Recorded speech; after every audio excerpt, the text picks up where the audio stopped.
ओम श्री गणेशाय नमः। जय श्रीमन्नारायण। जय आदिशक्ति माता। जय भोलेनाथ। जय माता पार्वती।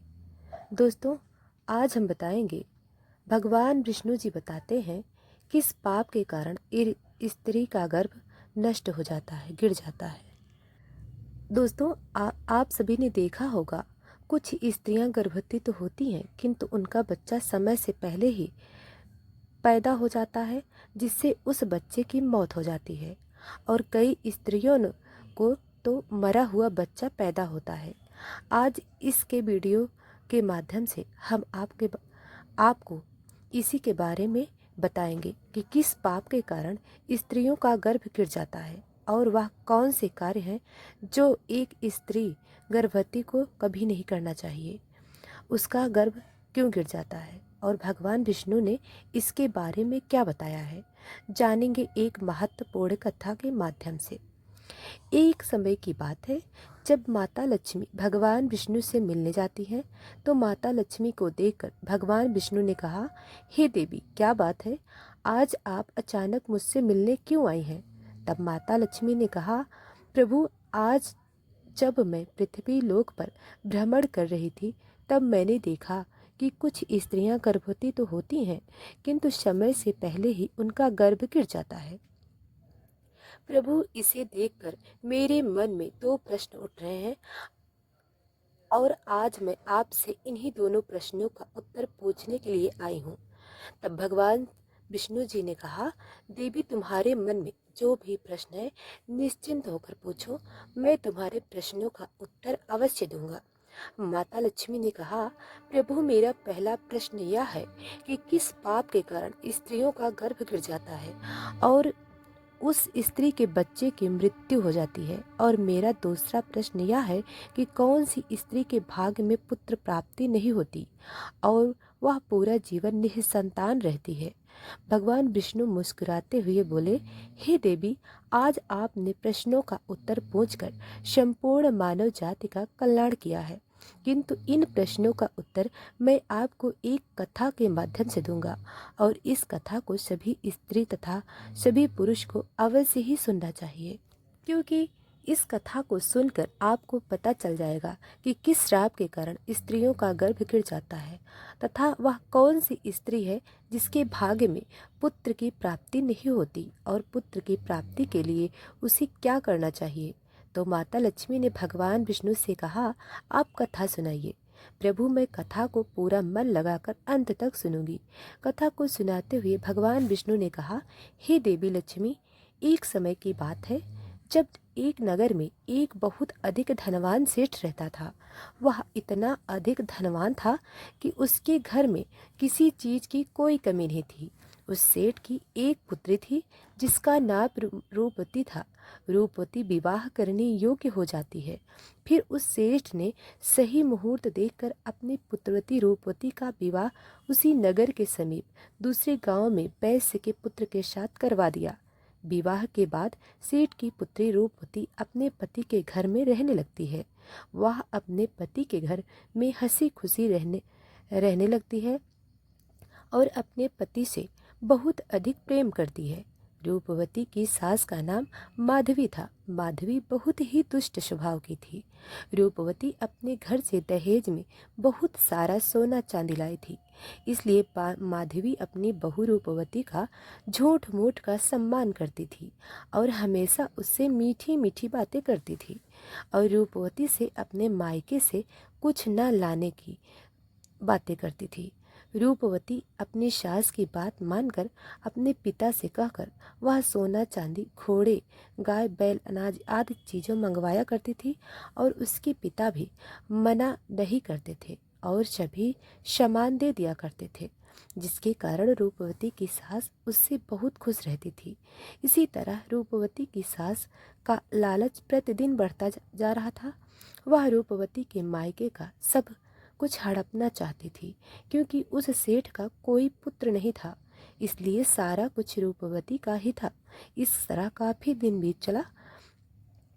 उसकी सास उसे अपनी बातों में बहला फुसला कर उसको मायके से सारा सामान मंगा लिया करती थी, लेकिन भोली भाली रूपवती इस बात से अनजान थे कि उसकी सास उसके पिता का सारा कुछ हड़पना चाहती है और रूपवती का पति भी अपनी माँ की ही बात मानता था।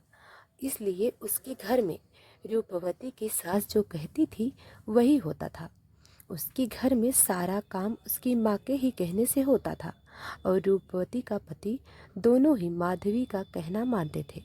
इसलिए उनके घर में कभी भी क्लेश नहीं होता था और सब खुशी पूर्वक रहते थे।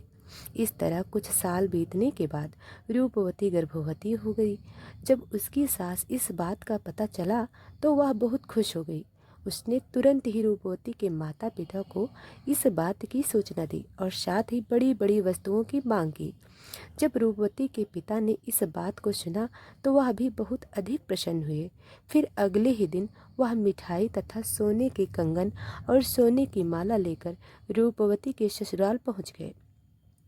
रूपवती अपने पिता को देखकर बहुत खुश हुई। फिर कुछ समय रूपवती के ससुराल में रुककर उसके पिता अपने घर लौट आए। काफी दिनों तक रूपवती का गर्भ बढ़ता गया और रूपवती की सास उसका बहुत अच्छी तरह से ख्याल रखने लगी तथा उससे समय समय पर फल फूल खिलाती रहती थी और सारा घर का काम खुद करती थी। रूपवती को कोई भी काम नहीं करने देती थी, इसलिए रूपवती पूरा दिन घर पर आराम करती थी। फिर इस तरह कुछ दिन बीत गए। तत्पश्चात एक दिन अचानक ही रूपवती का गर्भ गिर गया, जिससे रूपवती की सास बहुत क्रोधित हो गई। फिर रूपवती को ताना मारते हुए कहने लगी, अरे पापन स्त्री, तूने जीवन में ऐसा कौन सा पाप किया है जिसके कारण जन्म लेने से पहले ही तुम्हारा बच्चा मर गया। पता नहीं क्यों मेरे पुत्र ने तुझ जैसी पापन स्त्री से विवाह कर लिया। मेरे बेटे का तो जीवन ही बर्बाद हो गया। अपनी सास की यह बात सुनकर रूपवती बहुत दुखी होकर कहने लगी, सासू माँ, इसमें मेरा क्या दोष है? मैंने अपने जीवन में कोई पाप नहीं किया, फिर भी पता नहीं क्यों मेरे साथ ऐसा हो रहा है। तभी उसकी सास कहने लगी, अरे दुष्ट स्त्री, तूने जरूर अपने जीवन में घोर पाप किया है जिसके कारण तेरा गर्भ गिर गया है। फिर कथा को आगे बताते हुए भगवान विष्णु ने माता लक्ष्मी से कहते हैं, हे देवी, अब आप कथा को बहुत ध्यान से सुनना, क्योंकि यही से आपको पता चलेगा कि किस पाप के कारण स्त्री का गर्भ गिर जाता है। तो माता लक्ष्मी ने कहा, ठीक है प्रभु, मैं ध्यानपूर्वक इस कथा को सुनूंगी। उसी के बाद से रूपवती की सास उसे हमेशा ताने मारने लगी और घर का सारा काम भी उसे कराती और खुद कोई काम न करती। रूपवती की सास इससे इतना काम कराती कि रूपवती को अब सही से खाना खाने का समय भी नहीं मिलता और जब सब लोग भोजन कर लेते तो उसके बाद ही भोजन करती। वो अपनी सास के सामने आने से भी डरती। इस तरह कुछ महीने भी और बीत जाने के बाद रूपवती दोबारा से गर्भवती हो गई, जिससे उसके पति बहुत प्रसन्न हुए। लेकिन उसकी सास अभी तक उससे गुस्सा थी। जब रूपवती ने अपनी सास को यह बात बताई तो वह रूपवती से कहने लगी, एक बच्चे को तो खा गई, पता नहीं अब इस बच्चे को जीवित रखोगी या उसे भी इसी तरह खा जाओगी। मुझे तुझ पर जरा सा भी भरोसा नहीं है, क्योंकि मुझे तो लगता है कि तूने अपने जीवन में जरूर कोई पाप किया है, इसलिए तेरा पहले वाला गर्भ गिर गया। अपनी सास की यह बात सुनकर रूपवती कुछ नहीं बोली और चुपचाप खड़ी रही। फिर धीरे धीरे रूपवती का गर्भ बढ़ता गया और गर्भवती होते हुए भी वह घर का सारा काम करती थी, लेकिन फिर भी उसकी सास को उस पर जरा सा भी दया नहीं आती थी। फिर इस तरह करते करते अब रूपवती के गर्भ को 9 महीने पूरे हो गए। अब बच्चे को जन्म होने का बिल्कुल नज़दीक समय आ गया। फिर रूपवती ने एक बालक को जन्म दिया, किंतु वह बच्चा कुछ नहीं बोल रहा था और ना ही रो रहा था। रूपवती ने देखा तो उसका बच्चा मरा हुआ पैदा हुआ। अपने मरे हुए बच्चे को देखकर वह जोर जोर से रोने लगी। फिर जब रूपवती की सास को इस बात का पता चला तो वह बहुत गुस्सा हुई और रूपवती से कहने लगी, तू एक पापन स्त्री है, तभी तेरा यह दूसरा बच्चा भी मर गया। मुझे तो पहले से ही शक था कि तूने अपने जीवन में जरूर कोई घोर पाप किया है, इसीलिए तेरे साथ ऐसा होता है। इसलिए तेरा यह पुत्र भी मर गया। अगर तू मेरे घर से ज़्यादा दिनों तक रहेगी तो तू भी घर का नाश कर दोगी। इसलिए अब तुझे इस घर में रहने की कोई ज़रूरत नहीं है। आगे विष्णु भगवान कहते हैं, हे देवी रूपवती कहने लगी, सासू माँ, अब मैं कहाँ जाऊँ? मेरे लिए तो मेरे पति ही सब कुछ हैं। मैं उन्हें छोड़कर नहीं जा सकती। मैं अपने पति से बहुत प्रेम करती हूँ, इसलिए आप मुझे इस घर से मत निकालिए। मैं घर का सारा काम करूँगी और इसी घर के किसी कोने में पड़ी रहूँगी। आप जो भी काम कहोगी मैं वह सब कुछ करूँगी, बस आप मुझे घर से मत निकालिए, क्योंकि मैं अपने पति के बिना एक पल भी नहीं रह सकती। तो उसकी सास बोली, अरे पापन स्त्री, अगर तू अपने पति के बिना नहीं रह सकती तो कहीं पर जाकर मर जा, लेकिन अब तुझे मैं इस घर में एक क्षण भी नहीं रहने दूंगी।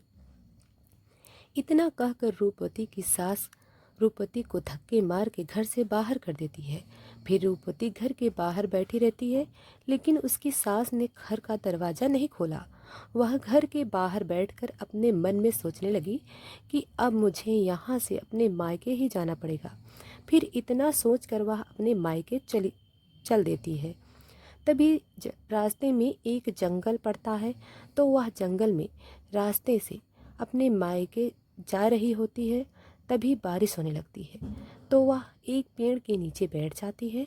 तभी वहाँ से एक साधु महात्मा महाराज जा रहे थे, तो उन्होंने रूपवती को पेड़ के नीचे बैठा देखकर उसे पूछा, हे पुत्री, तुम कौन हो और यहाँ इस जंगल में अकेली क्या कर रही हो? तो रूपवती ने साधु महाराज से कहा, हे साधु महाराज, मैं एक बहुत धनवान सेठ की पुत्री हूँ और मेरा विवाह एक वैश्य से हुआ है। मुझे अभी तक पुत्र की प्राप्ति नहीं हुई है। मैं एक बार गर्भवती हुई थी तो मेरा गर्भ गिर गया, और जब मैं दोबारा गर्भवती हुई तो मेरा बच्चा पैदा होते ही मर गया। इसलिए मेरी सास ने मुझे घर से निकाल दिया। इसलिए मैं अब इस जंगल में इधर उधर भटक रही हूँ। हे मुनिवर, कृपा करके आप ही कुछ उपाय बताइए जिससे मुझे पुत्र की प्राप्ति हो जाए। तो साधु महाराज जी ने कहा, तुम चिंता मत करो, मैं पुत्र प्राप्ति का उपाय बताता हूँ, जिसे यदि तुमने पूरी निष्ठा से किया तो तुम्हें पुत्र की प्राप्ति अवश्य होगी। इसके लिए तुम्हें कुछ नियम बताता हूँ, इसे ध्यान से सुनो। किसी के साथ संबंध नहीं बनाना चाहिए, मासिक धर्म और पति को स्पर्श भी नहीं करना चाहिए। इससे संतान गर्भ में ही गिर जाती है। गर्भ धारण की हुई स्त्री को भगवान की पूजा अर्चना करते रहना चाहिए तथा उसके मुख पर सदैव ही प्रसन्नता होनी चाहिए। साथ ही गर्भवती स्त्री को कभी भी दुखी और निराश नहीं रहना चाहिए, क्योंकि दुखी रहने पर संतान पर बुरा प्रभाव पड़ता है। अगर गर्भवती स्त्री को कभी दूसरे के घर का भोजन नहीं कराना चाहिए तथा जितना हो सके अपने ही घर में रहना चाहिए। गर्भवती स्त्री को कभी भी डरावनी चीज़ें नहीं देखनी चाहिए, क्योंकि इससे संतान पर बुरा प्रभाव पड़ता है। गर्भवती स्त्री को अच्छा भोजन करना चाहिए, जिससे संतान गुणवान होता है। जो भी स्त्री इन नियमों का पालन करती है वह उत्तम पुत्र को प्राप्त करती है, और जो स्त्रियां इन नियमों का पालन नहीं करती हैं उनका गर्भ गिर जाता है। फिर साधु महाराज ने कहा, हे पुत्री, अब मैं तुम्हें पुत्र प्राप्ति का उपाय बताता हूँ, इसे ध्यान से सुनो तो तुम्हें पुत्र की प्राप्ति होगी। रूपवती ने कहा, जी महाराज। साधु महाराज ने कहा, किसी भी स्त्री को पुत्र प्राप्ति के लिए मासिक धर्म के प्रथम 4 दिनों में पति पत्नी के मिलन नहीं करना चाहिए, क्योंकि ऐसा करने से दुराचार पुत्र होता है, और 5वीं रात्रि में मिलन करने से पुत्री का प्राप्ति होती है तथा 6ठी रात्रि में मिलन करने से पुत्र रत्न की प्राप्ति होती है। 7वीं रात्रि के मिलन करने से वंध्या पुत्री होती है तथा 8वीं रात्रि में बलशाली पुत्र प्राप्ति होती है। 9वीं रात्रि में सुंदर कन्या की प्राप्ति होती है और 10वीं रात्रि में मिलन करने से विद्वान और अति श्रेष्ठ पुत्र की प्राप्ति होती है। 11वीं रात्रि में मिलन करने से सुंदर आचरण वाली कन्या होती है। 12वीं रात्रि में गुणवान पुत्र होता है। 13वीं रात्रि में लक्ष्मी स्वरूपा पुत्री होती है। 14वीं रात्रि में गुणवान बुद्धिमान तथा बलवान पुत्र होता है। इसलिए यदि तुम इन नियमों का पालन करो तो तुम्हें उत्तम पुत्र की प्राप्ति होगी। इतना कहकर वह साधु महाराज वहाँ से चले जाते हैं। फिर रूपवती अपने घर में सोचने लगती है, यदि मैंने साधु महाराज की बताए गए उपाय के अनुसार कार्य किया तो मुझे भी पुत्र प्राप्ति हो जाएगी और मेरी सास मुझसे घर का काम भी नहीं कराएगी और घर में सभी लोग मेरा बहुत अधिक सम्मान भी करेंगे। रूपवती इतना सोच ही रही थी, तभी उसका पति उसे ढूंढने वहां पहुंच जाता है और रूपवती से कहता है, तुम यहाँ इस जंगल में क्यों आई हो? मैं तुम्हें लेने आया हूँ, चलो घर चलो। रूपवती ने अपने पति को उस साधु महाराज की सारी बात बताई और कहा, नहीं, अब मैं घर नहीं जाऊंगी जब तक मुझे पुत्र की प्राप्ति नहीं हो जाती। रूपवती यह बात सुनकर उसका पति भी उसी के साथ जंगल में ही कुटिया बनाकर रहने लगता है। फिर मासिक धर्म की 14वीं रात्रि में रूपवती ने अपने पति के साथ मिलन किया, जिससे वह गर्भवती हो गई और गर्भवती होते हुए भी वह जंगल में रहती थी। उसका पति जंगल से लकड़ी लाता था, जिससे दोनों भोजन बनाकर खाते थे। इस तरह करते करते 9 महीने बीत गए और रूपवती के बच्चे पैदा हुआ। समय नज़दीक आया। एक दिन रूपवती उत्तम पुत्र की प्राप्ति हुई और पुत्र प्राप्ति से रूपवती और रूपवती का पति दोनों खुश हुए। फिर रूपवती का पति उससे कहने लगे, चलो अब हम दोनों घर चलते हैं, क्योंकि माँ ने तुम्हें पुत्र प्राप्ति का ताना देकर ही घर से निकाला था, किंतु अब तो तुम्हें पुत्र की प्राप्ति हो गई, अब तो वह खुश हो जाएंगी। अपने पति की बात सुनकर रूपवती ने कहा, ठीक है, चलो घर चलते हैं। फिर दोनों घर जाते हैं तो उसकी सास ने देखा कि रूपवती को तो पुत्र हुआ है। यह देखकर वह बहुत खुश हो गई और रूपवती से कहने लगी, तुझे पुत्र कैसे हुआ? रूपवती ने कहा, जब आपने मुझे घर से निकाला तब मैं जंगल में चली गई और वहाँ मुझे एक ज्ञानी साधु महाराज मिले। उन्होंने मुझे पुत्र प्राप्ति का उपाय बताया। उसी उपाय से मुझे पुत्र की प्राप्ति हुई। उसकी सास उससे कहने लगी, इसका मतलब वह साधु महाराज बहुत ही ज्ञानी है, तभी तो उन्हें यह भी पता होता है कि हम लोग धनवान कैसे बन सकते हैं। इसलिए अब मैं जंगल जाऊंगी और उनसे धनवान बनने का उपाय पूछ कर आऊंगी। रूपवती ने कहा, नहीं माँ जी, आप वहाँ मत जाइए, क्या पता वह साधु महाराज अब वहाँ पर मिले या ना मिले। तो उसकी सास ने कहा, नहीं, मैं तो जाऊंगी और उससे धनवान बनने का उपाय पूछ कर आऊंगी। इतना कहकर उसकी सास उसी जंगल में पहुंच जाती है। तभी उसे एक शेर दिखाई देता है, तो वह शेर को देखकर डर जाती है। तभी शेर उसे खाने के लिए आगे बढ़ता है। जैसे ही शेर उसे खाने के लिए आगे बढ़ता है तो रूपवती की सास ने उससे कहा है, सिंहराज, तुम मुझे क्यों खाना चाहते हो? तुम्हें मुझे खाकर क्या मिलेगा? तो शेर बोला, हे पापन स्त्री, तू बहुत दुष्ट स्वभाव की है, इसलिए मैं तुझे खा जाऊंगा। इतना कहकर शेर उसे खा जाता है। फिर उसकी मौत हो जाती है और यम के दूत आते हैं और उसे यमलोक ले जाकर यमराज के सामने खड़ा कर देते हैं। तभी चित्रगुप्त ने उस स्त्री के सामने जीवन का लेखा जोखा देखा और उसके जीवन का लेखा जोखा देखकर कहने लगे, हे धर्मराज, इस स्त्री ने तो अपने जीवन में घोर पाप किए हैं।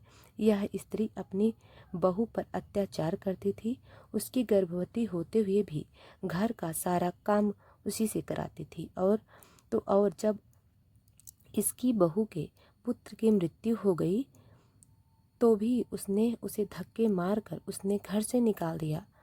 चित्रगुप्त की बातें सुनकर यमराज को उस स्त्री पर बहुत क्रोध आया और उन्होंने दूतों से कहा, इसे नरक में डाल दो।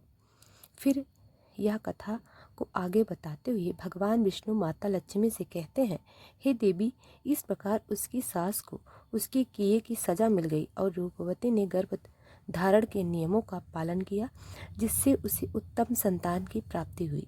इसी तरह कोई भी स्त्री यदि साधु द्वारा बताई गई बातों का अनुसार कार्य करेगी तो उसे भी पुत्र की प्राप्ति अवश्य होगी। माता लक्ष्मी ने कहा, प्रभु, वह कौन सी स्त्री है जिनके भाग्य में पुत्र प्राप्ति नहीं होती, और वह अपने जीवन में ऐसा कौन सा पाप करती है जिसके कारण उन्हें पुत्र प्राप्ति नहीं होती, और पुत्र प्राप्ति के लिए उन स्त्रियों को क्या करना चाहिए। तो भगवान विष्णु ने कहा, यह वह स्त्री हैं जो अपने पति से हमेशा लड़ाई झगड़ा करती हैं और घर में सारा काम अपनी ही मनमानी से करती हैं तथा अपने पति का आदर सम्मान नहीं करती। तो ऐसी स्त्रियों के भाग्य में कभी भी पुत्र प्राप्ति नहीं होती, और ऐसी स्त्रियों को पुत्र प्राप्ति के लिए अपने पति का आदर सम्मान करना चाहिए तथा उनका कहना मानना चाहिए, और घर में लड़ाई झगड़ा नहीं करना चाहिए। तो ऐसी स्त्रियों को बहुत भी पुत्र प्राप्ति होगी। आपको यह कथा कैसे लगी?